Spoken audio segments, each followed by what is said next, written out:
Halo teman-teman, selamat datang di podcast Hamid. Hari ini kita akan ngobrol tentang sesuatu yang sering banget dialami banyak orang, tapi kadang susah untuk diungkapkan.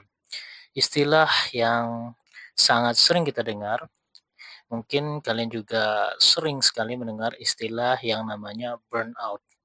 Mungkin kamu pernah merasa capek banget, bukan cuma fisik, tapi juga mental. Rasanya semangat hilang, kerjaan jadi beban, dan bahkan hal-hal kecil bisa bikin gampang emosi. Nah, itu sebenarnya tanda-tanda dari burnout. Nah, terkait dengan hal itu tentu saja kita akan bertanya apa sih sebenarnya burnout? Sebenarnya sudah dijelaskan, tapi burnout itu bukan sekedar capek biasa.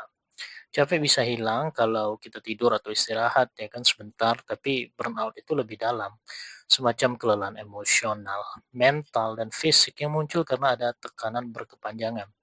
Biasanya karena tuntutan kerja, studi, atau bahkan masalah kehidupan sehari-hari yang gak ada habisnya.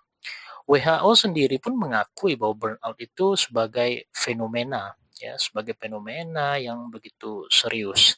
Nah, tanda-tanda burnout tentu mungkin juga kalian juga mungkin bisa dikatakan sudah mengalami tanda-tandanya. Ada beberapa tanda-tanda umum yang bisa jadi warning buat kita. Itu pertama, ya kita merasa kehabisan energi.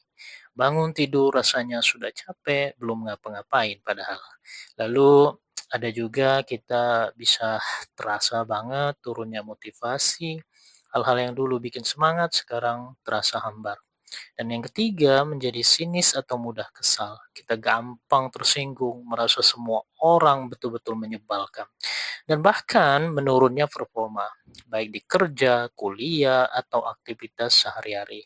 Kalau kamu merasa tanda-tanda ini muncul terus-menerus, kemungkinan besar kamu sedang mengalami yang namanya burnout. Nah, lalu tentu kita butuh solusi di sini. Bagaimana sih cara menghadapi burnout itu sendiri?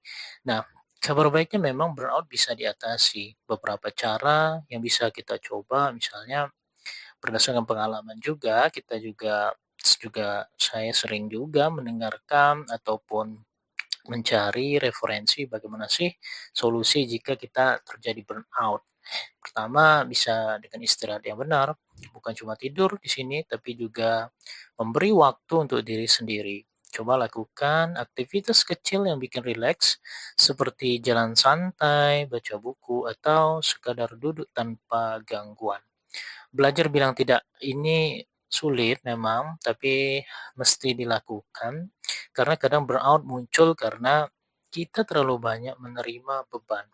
Ingat, menolak itu bukan berarti kita egois ya, tidak, tapi ini menjaga diri kita. Artinya kita ada batasan ya, tidak bisa kita katakan semuanya iya-iya saja, tapi terkadang memang kita harus sering mengatakan tidak. Atur ulang juga prioritas. Kita tanya ke diri sendiri, mana sih yang benar-benar penting, mana yang bisa ditunda. Hal itu penting. Dan kita juga bisa mengatasinya dengan curhat ke orang yang terpercaya, bisa teman, bisa keluarga, atau profesional. Jangan disimpan sendiri karena itu justru bikin makin berat.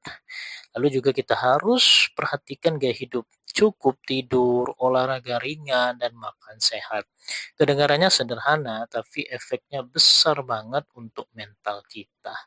Jadi sebenarnya secara umum dari penjelasan saya tadi pasti kalian semua sudah sedikit paham apa itu burnout ya, penyebabnya, cara mengatasinya.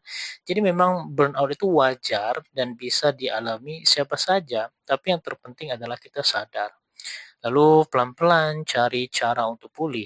Jangan memaksa diri untuk selalu produktif. Ingat, ya, yang namanya istirahat juga bagian dari produktivitas, ya.